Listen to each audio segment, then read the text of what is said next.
Like,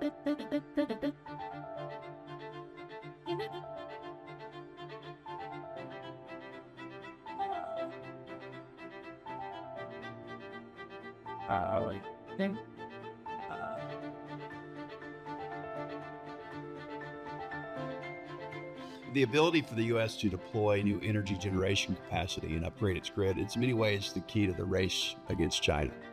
Energy is how we can win, and it's also how we can lose.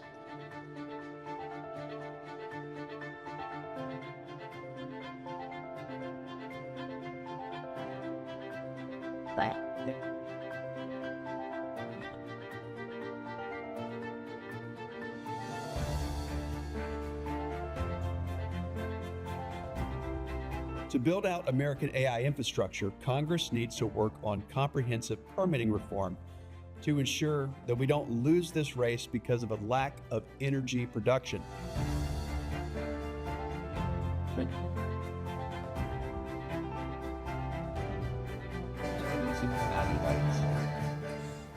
Hi, everybody.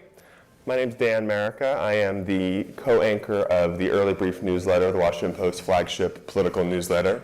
And I'm honored to be here today with North Carolina Republican Senator Ted Budd.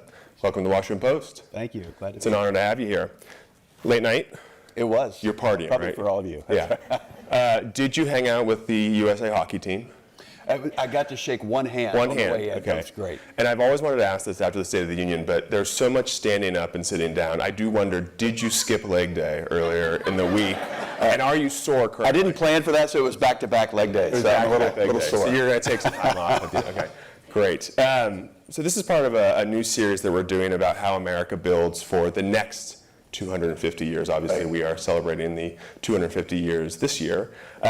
What role do you see AI infrastructure playing in that next 250 years, and how critical is the next decade to that process? I think we only negotiated talking about the next 5 years, Yeah, right? okay, So sorry. this 250 is quite an expanse. Please look Look, ahead. I mean, who knows beyond 3 to 5 years? But this is certainly part of it. It's certainly a building block.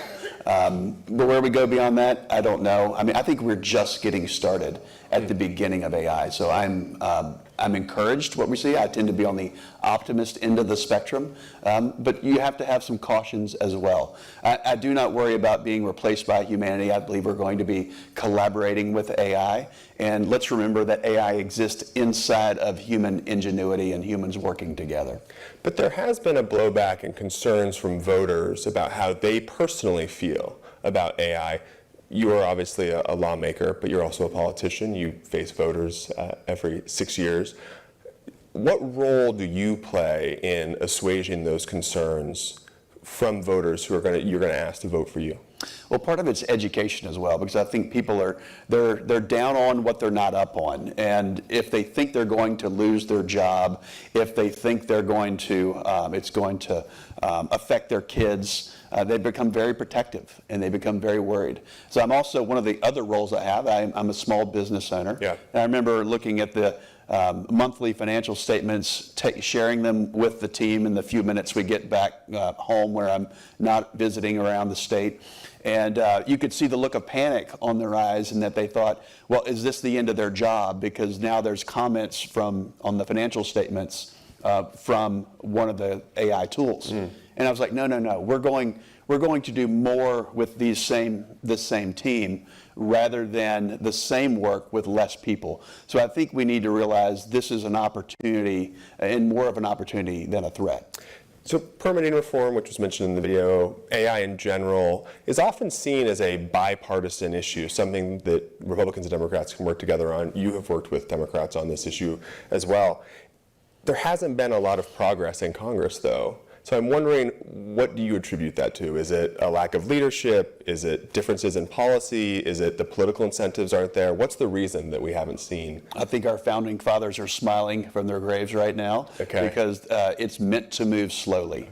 If you look at the privacy, if you look at privacy, if you look at NIL, if you look at these things which we've been wrestling with for years, they're not solved yet. And I think it's meant to take a long time. But is that at odds with the speed that AI is moving just in the public? It is, yeah. So how do you reconcile those? we keep working after it, and I think we're moving into the midterm season right now, so there's actually less time on the Senate calendar, less time in the House. There's a whole month of October that we're not even here, so I think we're even more constrained. And had we hit this probably in the very first year in 2025, we probably would have gotten something done, but there's so many other things to do. The president yesterday announced this agreement where AI companies, data centers can basically create their own power sources. You and I were talking about this backstage. Do you support that kind of agreement? Do you approve of it? It's really not an agreement. It's a pledge that you're asking these companies to do. And you're already seeing it. I think they're already there, so it's not out of the blue that the president offered this. If you saw, it depending on what age you are, you remember 3 Mile Island in Pennsylvania. Mm-hmm. Well, I mean, that's still highly functional. It's still producing power. And I think one of the parts of that they're going to use to produce processing power for Microsoft. And then if you see Colossus in Memphis area from XAI, which is Grok, as most of us know it, that is produced by gas turbine engines. So those are usually shipped in from South Korea. So they are bringing the processing power. A lot of other folks, they're using grid power. And they're also using, how would you connect AI in data processing to NAFTA? Well, in a state like mine, you have lost in the early 90s a lot of plants, a lot of furniture, a lot of manufacturing, and there's a lot of grid capacity that's not being used in some areas. A more developed city like Cary, Raleigh, Charlotte, that's going to be closer to capacity. But there might be a rural area which doesn't have a manufacturer anymore. That's a great opportunity to put a new facility and utilize that capacity. Where if it's Richmond County, you've got Amazon, you've got Google, you've got Meta out there, all which have major data processing in North Carolina, but it utilizes excess capacity. The announcement from the president did seem to be him trying to get ahead of the concerns around affordability, especially on electricity prices and these massive data centers. Anybody who lives in Northern Virginia is probably well aware of this issue because there are so many data centers. Loudoun County is number one. It's amazing. I mean, we were just talking about you drive around and you just see these large hulking buildings that are data centers but aren't really advertised as such. He's trying to get ahead of it because there are these concerns about electricity prices. When you look at all of the fears and worries about AI and data centers, is affordability number one? Is it somewhere in the top? How do you rank that? I think people have to feel that of all the pressures economically that people feel for whatever reason across the economic spectrum, that they're not competing against AI. And the broader perspective is national security. We can't afford to be behind in AI. So I think that the president says we're going to advance in AI and it's not going to hurt you, the American citizen that's just trying to get by. So we'll get to the national security part because I want to ask you about China, but then why aren't voters feeling that? Because there's polling out there that shows a majority of voters are worried about how AI is progressing. Mm-hmm. A majority of voters would like to see AI more regulated as opposed to less regulated. And something that stuck out with me is a recent survey even found that some 40% of Republican voters would support a ban on AI data center construction. Why is that what you're saying the president's trying to do in a State of the Union, you've been trying to do? Why is that not reaching voters, and how do you kind of change the strategy so that people start feeling better about AI? I think it is reaching voters, but it's being affected at more of a local level. Okay. This can be county commissioner race. It's probably going to be a major issue. You're even seeing the number one data county in the country, Loudoun County, I just mentioned, actually looking at moratoriums. You're seeing Abigail Spanberger deal with these things. But I think you have to make it at a local level. You may want an AI moratorium and saying, look, we're not going to do state by state laws on restriction of AI nationally, but I think that when it comes to building of centers, that may need to be made at a local level. Your colleague Bernie Sanders supports a moratorium. I'm assuming you do not agree with him on that? I'd have to look at the language on that, but I doubt it. All right. Let's talk about China. You mentioned national security. It's often framed as what you just said. We have to be a leader in AI because China is going to be competing with us on this issue. What does winning look like when it comes to AI? I think one of the things, and this goes back to my Pell Act in the Working Families Tax Cut, and that goes to the American worker, in that the new skill is that of change and switching. Rather than massive job displacement, people have new jobs and they're able to retool and reskill quickly. So one of the things we're seeing with the massive adoption of AI is that we're still adding jobs, 130,000 jobs as of last report. But I think people are still wondering, what is the effect of AI? So you want to make sure that we have full employment and that people are adapting their jobs quickly so that they're still creating value for the workforce. Because China, over the next few years, will invest twice as much as the United States this year in power plants, storage, and the grid, according to the International Energy Agency. Is there anything the United States can learn from China on how they're handling AI? Well, you wouldn't adopt their method of decision making because it's very top down, and they're also 3 to 4 times the population of the U.S. So they will be adding more. I think they're at about 3.5 terawatts. We're at about 1.3, and they're adding more. So we need to add about 85 gigawatts a year in order to keep pace with our demand. I think that goes back to permitting reform. And also there's the cultural issue of which they probably wouldn't face in China, and that's the not in my backyard issue. So I think we need to say, look, power is good. If we're going to compete as a country, we need more energy. We're going to run out, and I described parts of North Carolina filling in the NAFTA holes and utilizing that underutilized grid, but you're going to run out of those, and we're starting to already. So we need more energy. We need to stop sidelining coal plants. There was a coal event at the White House 2 weeks ago, and I was there, which is very special. My wife comes from West Virginia. She grew up in a coal mining family. So we need more coal. If you're going to produce energy, you want to do it here in the U.S., because we produce half the amount of pollution per unit of economic output than China would. So we need to make sure that we're doing it here, we're producing more energy, and we do great things with it.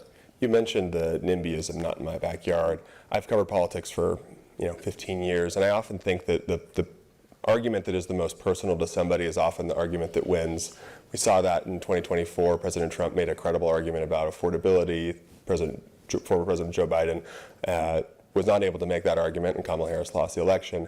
I'm wondering if Republicans run a risk of pushing forward with AI when the fears are so personal to people. They're about their jobs, they're about their homes, their communities, where the kind of lifestyle they have. Is there a risk in dismissing AI fears and pushing ahead with what the president wants to do on AI when it is so personal to so many voters? Absolutely. You never want to be tone deaf in these roles. You want to make sure that you're listening to the voters across the political spectrum. Yeah. You have your beliefs, but you want to make sure that you understand.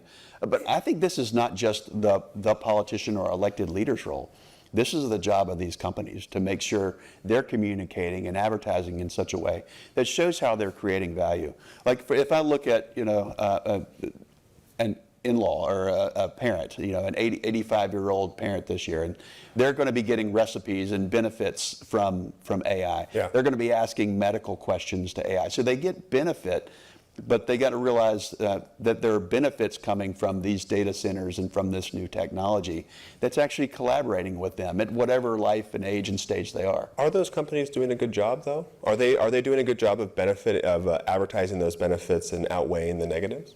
I think you could look at the Super Bowl and how many of those ads were AI. I think they're starting to get it, but they need to realize the goodwill message so that there is no backlash. And I don't think that's just for politicians. We face the American people and our voters back home. Yeah. But again, they're going to face not just shareholders, but they're going to face social disruption and animosity and NIMBYism.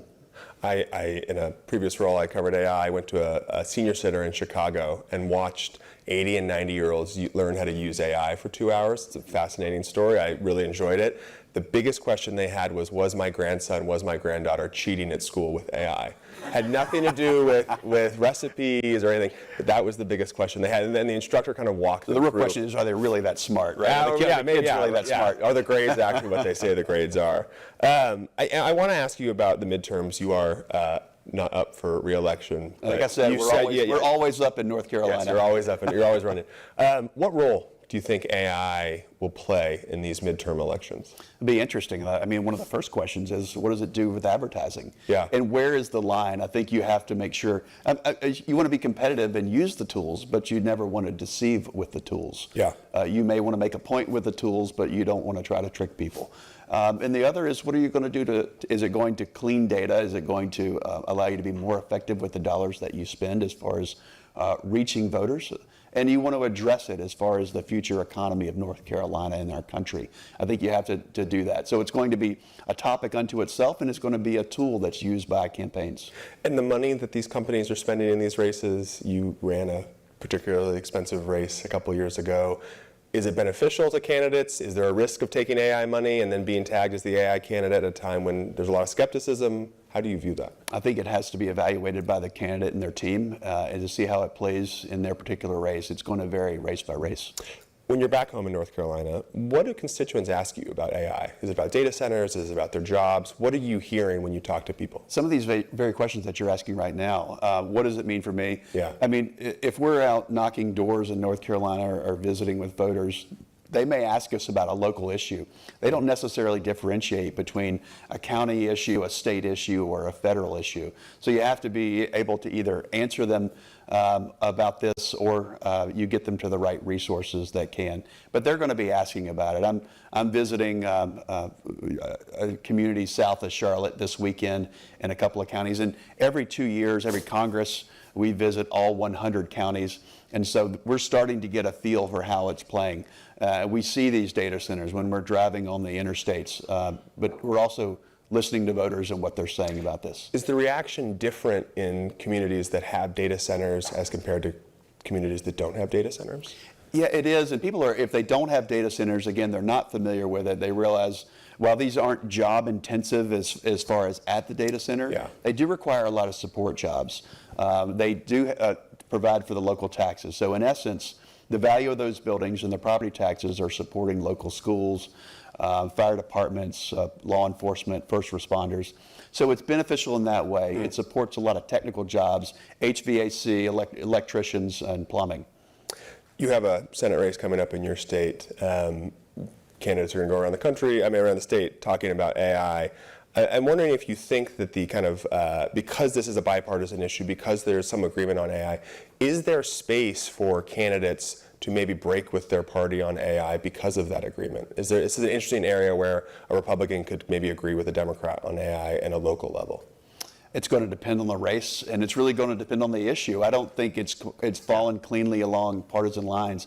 It took a long time. One of the things when I was in the House on financial services, we would talk a lot about in the early crypto days, yeah, and it was a bipartisan issue. Now, it's drifted into partisan lanes recently. Yeah. So I don't think that AI has fully fallen into partisan lanes yet. There's different views on it, but we acknowledge that it's something that we're going to have to reckon with, and both parties will. You mentioned work and the workforce. What role does Congress play in preparing the workforce for the AI change? Or is that, like the data center issue, more of a local issue? Well, things are moving faster than a 4-year degree or a 2-year degree. So when I mentioned the Pell Act, that allows Pell money for quick credentialing. You may need somebody that needs an 8-week course to get retooled and reconfigured for the workforce. So I think giving them the tools and flexibility that they need, and letting people know it's there, and making sure that people aren't taken advantage of. I think the Take It Down Act was great, so that people aren't abused online. And those tools make it easier for good. They also make it easier for nefarious purposes. So I think putting guardrails on AI and things like that. It's also changing universities. North Carolina is home to a number of famous universities. I'm wondering if you think colleges, you mentioned that Congress is deliberately slow, but that AI is notably fast. Universities can often be very slow as well. Are universities doing enough to keep up with AI? Some are, and some are behind the curve. And I would also put, we have a great community college system in there. So I think we need to engage it. But look, somebody's going to be able to produce a 15-page paper in a matter of a few prompts. So I think we need to make sure that critical thinking is still there. If you look at the old university system before the Scantronic or the fill-in-the-bubble test. You aged yourself a little bit there. Mimeograph, I'll throw that one out too, right? A little I hear some laughs out there. So, in the purple ink. I think make sure that students know how to think critically, and it's going to require a more human experience than where the professors and instructors actually know their students and are able to interview them so that they know their subject. I think that's more of what certification is going to require in the future. So last question, as I mentioned, this conversation is part of the Washington Post's Building America series. You said you didn't want to think about 250 years, next 5 or 10 years, maybe. I respect that. What is the one most important thing you think America should be doing differently to build better going forward? I think it goes back to the energy question. And it's a conversation I had with Sam Altman. There was a clip of it up there. I had to turn around and make sure that wasn't AI. That was actually, you. It actually was me in a conversation. Yeah. And he made the point that an electron is an electron is an electron. And if we are so constrained and so protective and we don't build energy, it not only holds back AI, it holds back manufacturing, it holds back technology, it holds back all sorts of production, airports, hospitals. I think that's our main constraint right now when it comes to moving forward. So if we have more energy, I believe we'll be safer and more secure and more resilient. Great. Senator Budd, thank you so much. Thank you so much. It's a pleasure. Right. Thank you, everybody. Thanks, everyone.